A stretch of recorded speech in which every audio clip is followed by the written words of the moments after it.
Hello everyone, welcome back to Trek a Day, continuing on with my top 50 favorite Star Trek characters with number 37, Deanna Troi. Part of why I like Deanna is that she was a very different character from what we saw before in TOS, and seeing a character that was a counselor play such a prominent role on the bridge crew when that would typically seem like a character that I would expect to be more of a secondary character that you really only saw in moments when a character needed to talk about something or work through an issue. The fact that she was an integral part of that main group I found fascinating even from the beginning, and she has many different facets to how that plays out. Of course, using her Betazoid abilities to help in situations with Picard, especially many tense situations, and trying to get a readings on people through negotiations. Lots of different elements with that are played around with. But even beyond those abilities, just with her personality, someone who can be a little more positive and playful, and the way she worked off of a lot of characters is why I really like Deanna. I think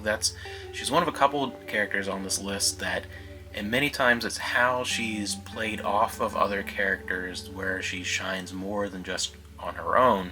But she always had the role of being a devil's advocate for Picard in many ways, playing his conscience, helping him to contemplate issues in his ready room. She was someone who promoted self-care, which was important and not talked about as much in science fiction as I was growing up. And of course there were the romantic elements and then the comedic elements when you bring in her mother, and she worked well in a lot of different roles, and the went on far too long will they won't they relationship with Riker for the longest time. There were just so many different things about Deanna that I liked, and how she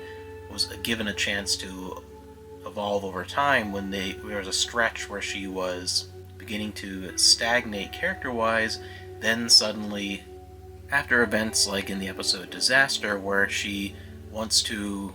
grab hold of her command level talents and really hone them and really